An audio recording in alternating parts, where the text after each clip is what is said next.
Todos los países del mundo en estos momentos están reformando la educación pública. Existen dos razones para ello. La primera es económica. La gente está intentando resolver cómo podemos educar a nuestros niños para que ocupen su lugar en la economía del siglo XXI. ¿Cómo hacemos eso? Si ni siquiera podemos anticipar cómo será la economía al final de la próxima semana, como esta reciente crisis lo está demostrando. ¿Cómo hacemos eso? La segunda razón es cultural. Todos los países del mundo están intentando resolver cómo podemos educar a nuestros niños para que tengan sentido de identidad cultural, para poder legarles los genes culturales de nuestras comunidades y a la vez formar parte del proceso de globalización. ¿Cómo cuadramos ese círculo?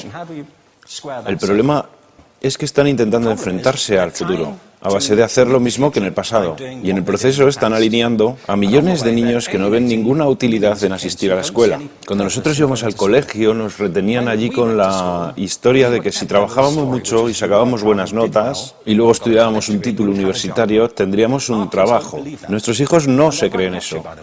Y hacen bien, por cierto. Es mejor tener una titulación que no tenerla, pero ya no es ninguna garantía. Y especialmente no lo es si el camino hacia ella marginaliza la mayoría de cosas que tú consideras importantes acerca de ti mismo. Hay gente que dice que hay que subir los estándares, que eso sería un avance. Ah, ¿sí? Sí, lo deberíamos hacer. ¿Y por qué ibas a querer rebajarlos? No me he encontrado con ningún argumento que me convenza para bajarlos. Pero subirlos, por supuesto que habría que subirlos. El problema es que el sistema educativo actual fue diseñado, concebido y estructurado para una era diferente. Fue concebido en la cultura intelectual de la Ilustración y en las circunstancias económicas de la Revolución Industrial. Antes de la mitad del siglo XIX no había sistemas educativos públicos. En realidad no, o sea, podrías estudiar con los jesuitas si tenías dinero, pero la educación pública, pagada con los impuestos, obligatoria para todo el mundo, gratuita y a la vuelta de la esquina, era una idea revolucionaria. Y mucha gente se opuso a ello. Decían, no es posible para muchos niños pobres que están en la calle beneficiarse de la educación pública. Son incapaces de leer y escribir. ¿Por qué perder tiempo con esto? Y también se asienta sobre una serie de suposiciones sobre la estructura social y la capacidad de las personas. Fue dirigido por el imperativo económico de aquel momento, pero a lo largo de todo ello se infiltró el modelo intelectual de la mente, el cual era esencialmente la idea que la Ilustración tenía sobre la inteligencia. La auténtica inteligencia consistía en cierta capacidad para el razonamiento deductivo y un conocimiento amplio de la cultura clásica. Se podría resumir en capacidad académica. Y esta idea está fuertemente enraizada en la reserva genética de la educación pública. El creer que hay dos tipos de personas, académicas y no académicas, y la consecuencia de eso es que mucha gente brillante se creen que no lo son porque han sido evaluados siguiendo este concepto de mente. Así que tenemos dos pilares gemelos, el económico y el intelectual. Y desde mi punto de vista, este modelo ha causado caos en la vida de mucha gente. Ha habido gente que se ha beneficiado maravillosamente de él, pero la mayoría de la gente no. En lugar de beneficiarse, sufren de esto. Una epidemia moderna, mal ubicada y también ficticia. Esta es la plaga del síndrome de déficit de atención e hiperactividad, TDAH. Este es un mapa de la incidencia del TDAH en Estados Unidos. El mapa de prescripciones médicas para el TDAH. No me malinterpreten. No quiero decir que el síndrome de déficit de atención no exista. Yo no tengo la formación necesaria para ello. Sé que la amplia mayoría de psicólogos y pediatras creen que sí, pero aún es un tema a debatir. Lo que sí me consta es que no se trata de una epidemia. Estos niños están siendo medicados tan rutinariamente como a mi generación nos quitaban las amígdalas, por los mismos motivos caprichosos y por la misma razón, la moda de la medicina. Nuestros hijos están viviendo en el periodo más intensamente estimulante de la historia de la Tierra. Están siendo acosados con información y les están reclamando su atención desde todos los medios. Los ordenadores, los iPhone, las vallas publicitarias y cientos de canales de televisión. Y nosotros les penalizamos por distraerse. ¿Distraerse de qué? Cosas que son un aburrimiento, en la escuela sobre todo. Me parece a mí que no es totalmente una incidencia el hecho de que la incidencia del TDAH haya crecido paralela al incremento de los test estandarizados. A estos niños se les está dando cosas como Ritalin, Adderall, a menudo medicación bastante peligrosa, solo para hacer que se concentren y se calmen. Pero según esto, el déficit de atención aumenta al ir al este de este país. La gente empieza a perder el interés en Oklahoma.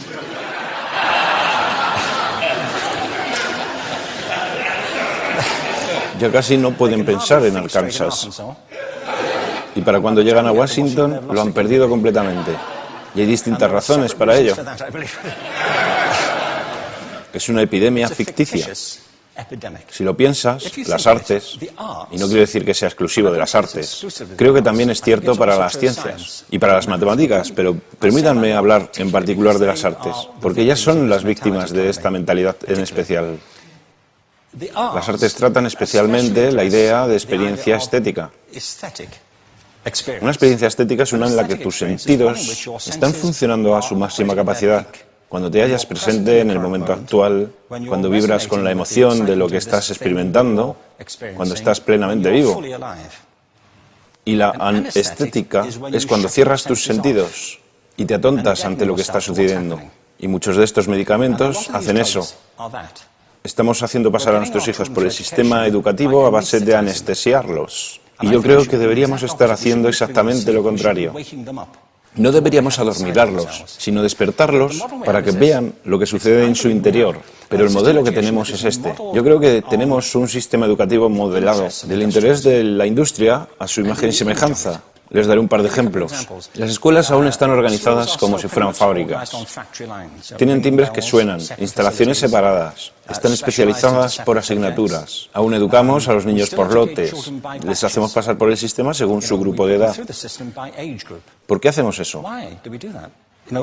¿Por qué suponemos que lo más importante que los niños tienen en común es su edad? Parece como si lo más importante de ellos fuese su fecha de fabricación, ¿no? Bueno, yo conozco niños que son mucho mejores que otros niños de su edad en distintas disciplinas, o en diferentes momentos del día, o que son mejores en grupos pequeños o en grupos grandes, o que simplemente trabajan mejor solos. Si te interesa el modelo de aprendizaje, no puedes empezar con esta mentalidad de cadena de montaje. Se trata esencialmente de una conformidad. Cuando ves el incremento de los exámenes estandarizados y de los currículos estandarizados, todo se basa en la estandarización. Yo creo que tenemos que ir justamente en la dirección opuesta. Esto es lo que quiero decir cuando hablo de cambiar el paradigma. Hay un estudio estupendo que se ha hecho recientemente acerca del pensamiento divergente. El pensamiento divergente no es lo mismo que la creatividad. Yo defino la creatividad como el proceso de tener ideas originales que tengan valor. Pensamiento divergente no es sinónimo de creatividad, pero es un componente esencial de la misma. Es la capacidad de ver montones de respuestas posibles a una cuestión. Montones de maneras diferentes de interpretar una cuestión. Pensar lateralmente, como lo llamó Edward de Bono. No pensar solamente de manera lineal o convergente. Ser capaz de ver múltiples respuestas y no solo una. Así que yo diseñé un test para esto y voy a inventarme un ejemplo. A la gente se le puede preguntar cuántos usos se le ocurren para un clip. A la mayoría se les ocurren unos 10 o 15. A la gente que se le da bien, se le pueden ocurrir 200.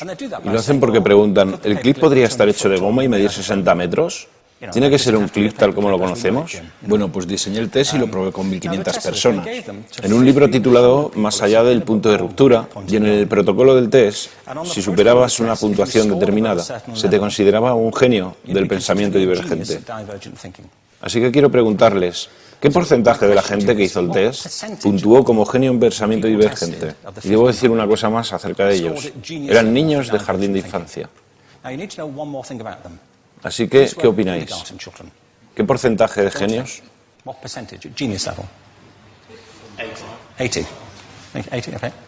98%. Bueno, la cuestión es que era un estudio longitudinal, así que los mismos niños volvieron a hacer el test 5 años después, en edades entre 8 y 10 años. ¿Qué pensáis? ¿50%? Volvieron a hacerles el test otra vez, 5 años más tarde, cuando tenían entre 13 y 15 años de edad. Y se observa una tendencia, ¿no?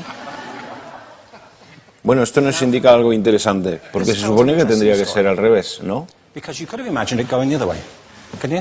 Empiezas no siendo muy bueno, pero mejoras a medida que te haces mayor. Pero esto demuestra dos cosas. Una es que todos nosotros tenemos esta capacidad. Y la otra es que esta capacidad se deteriora en general. Muchas cosas les han pasado a estos niños durante su crecimiento, pero yo estoy convencido que lo que más les ha influenciado es que a estas alturas ya han obtenido una educación académica. Se han pasado 10 años en la escuela, oyendo que solo hay una respuesta correcta. Esta es la parte de atrás del libro, pero no la mires. Y no copies, porque eso es engañar. Fuera de las escuelas, a eso se le llama colaboración. Esto no sucede porque los docentes así lo quieran, es simplemente porque sucede así. Es porque se halla presente en la reserva genética de la educación.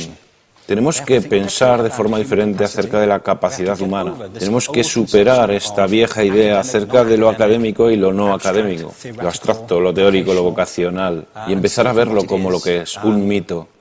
En segundo lugar, tengo que reconocer que la mayor parte de las veces el buen aprendizaje se da en grupos y que la colaboración es lo que alimenta el crecimiento. Si atomizamos a las personas, las separamos y los juzgamos por separado, formamos una especie de desconexión entre ellos y su ambiente de aprendizaje natural. Y en tercer lugar, un asunto importante es la cultura de nuestras instituciones, los hábitos de estas instituciones y los hábitats que ocupan.